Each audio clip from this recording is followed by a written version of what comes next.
أعوذ بالله من الشيطان الرجيم. بسم الله الرحمن الرحيم. ياسين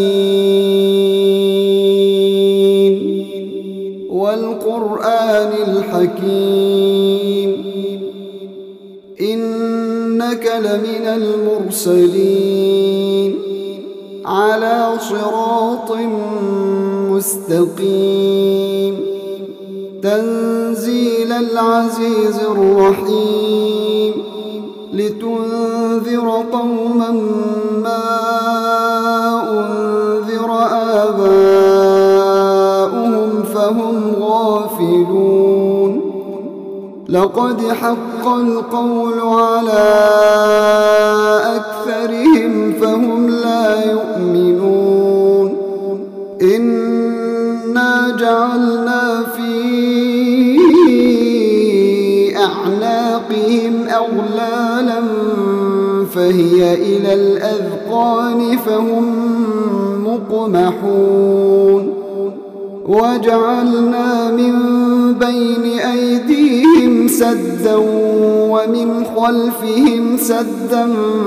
فأغشيناهم فهم لا يبصرون وسواء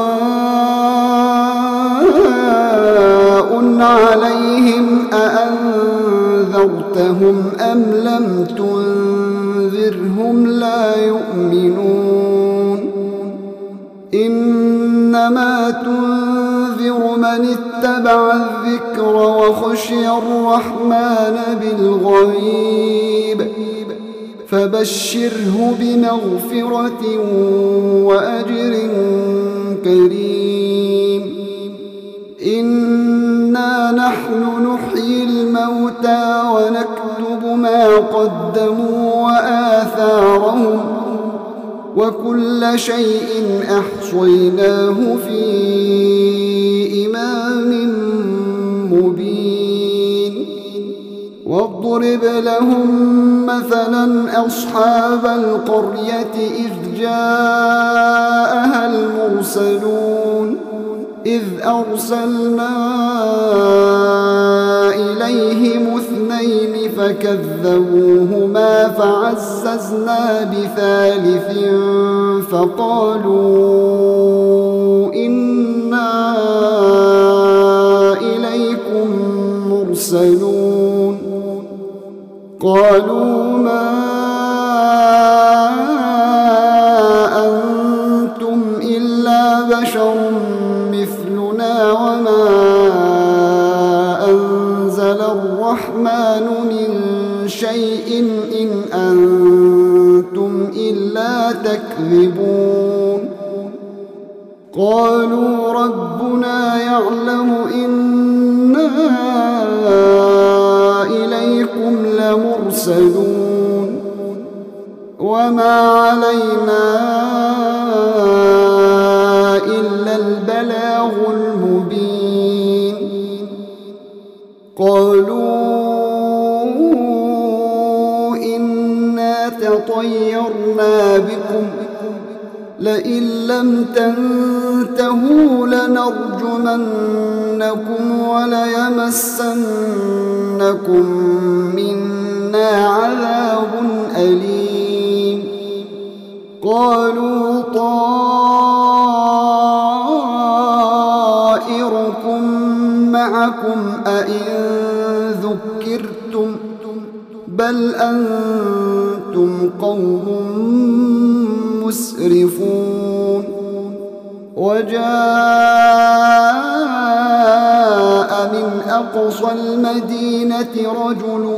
يسعى قال يا قوم اتبعوا المرسلين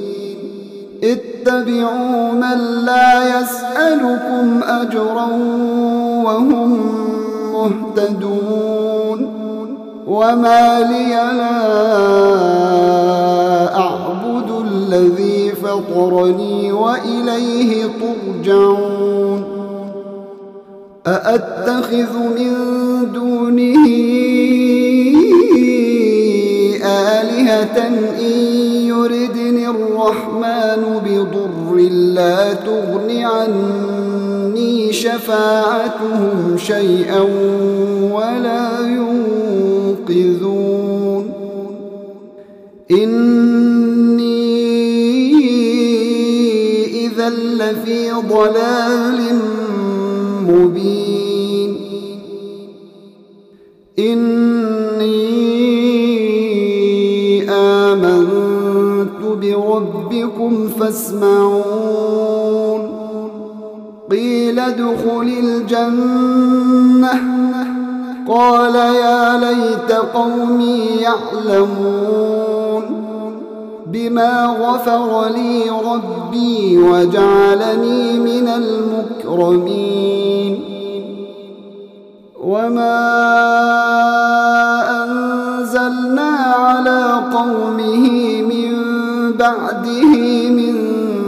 جند من السماء وما كنا منزلين إن كانت إلا صيحة واحدة فإذا هم خامدون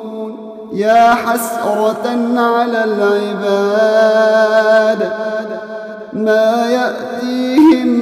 من رسول إلا كانوا به يستهزئون ألم يروا كم أهلكنا قبلهم من القرون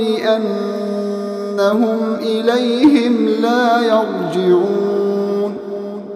وإن كل لما جميع لدينا محضرون وآية لهم الأرض الميتة أحييناها وأخرجنا منها حبا فمنه يأكلون وجعلنا فيها جنات من نخيل وأعناب وفجرنا فيها من العيون ليأكلوا من ثمره وما عملته أيديهم أفلا يشكرون سبحان الذي خلق الأزواج كلها مما تنبت الأرض ومن